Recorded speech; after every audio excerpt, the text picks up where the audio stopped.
Hey guys, Adam with Equipped Door here with Madison Parker, and we're going to talk today about taking some of your fieldcraft skills and actually being able to apply them to actually do a job out in the field.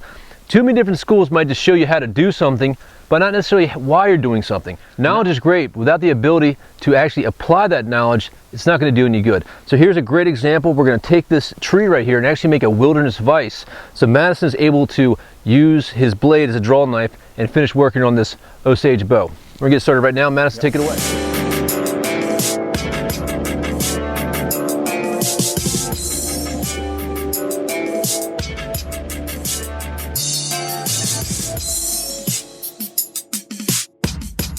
So what we've done here is Adam is cutting the sapling off. What we're looking at is probably a 2 inch sapling, something like that. This is, I think, tulip poplar, so it's not like we're deluding and you know, violating our forest. We really aren't. So what we're going to do first is we're going to go ahead and tie a string right around the base of this, probably about 10 inches down from the top.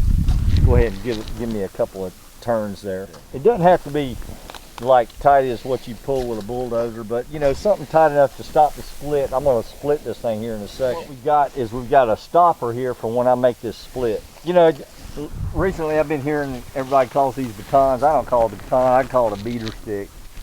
But so I'm going to take my beater stick here, and it really doesn't matter at what angle I make my split, but whatever angle I make my split at, I got to be able to put my bow in there. So in this case, I got most of my room going this way, so I'm going to make my split right here like this.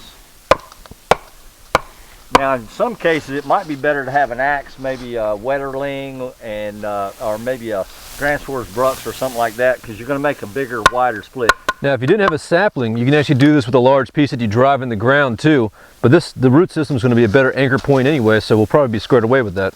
You're going to have to open that up like that. I'll give you some fulcrum. Give me some open. Now what I'm going to do is take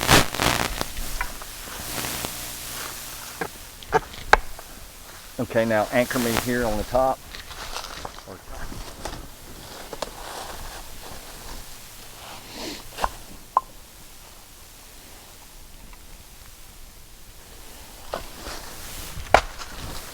Now, if we wanted to cinch this down a little bit more, we could put a 550 cord toggle with a piece of wood and just twist it around here. For right now, we're not going to keep this going very well, just for demonstration purposes. Right. This is just a quick intro into a technique that you can use if you need to hold your bow while you're making a bow in the field. This is still expedient technology here, good friends. But right, what you want to do is put a loop in this, put a belly, what do you call a belly band loop, like a bar, and then twist that off. Of course, you got to have more height so you can make that twist, but it just tightens that thing down. I think we got enough tightness. Now what I've done is I've taken a sapling and stick it on the end of my stick. Now I've got this thing is here. It's not going anywhere. Now what I can do is I can use this like a draw knife. I've got a stick that I can hold. If I don't want to use the stick, I can just put my hand on the back of my machete and I can draw like this.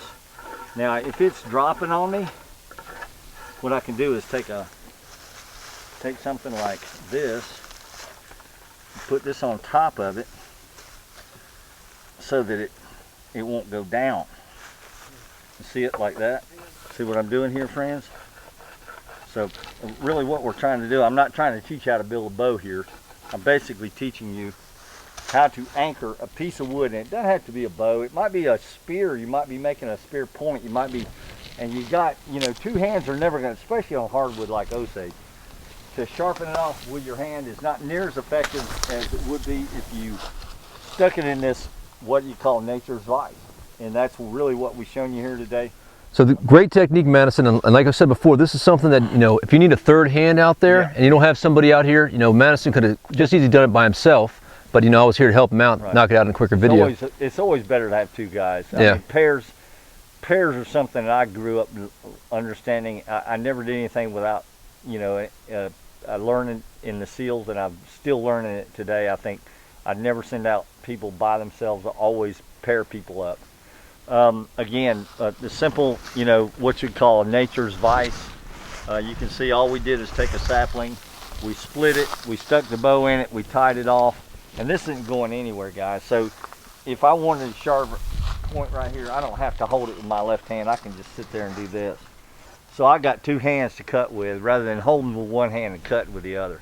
So there's a lot of advantages. It might be a spear point, it might be a bow, it might be a spindle. You know, there's any number of things that you might be needing a vise for, and this is a good example of a technology that you could use. What's in nature, you don't have to go to the hardware store. If you're stuck in the woods and you need a vise, this is a good technique. Now I hope you've enjoyed this short segment.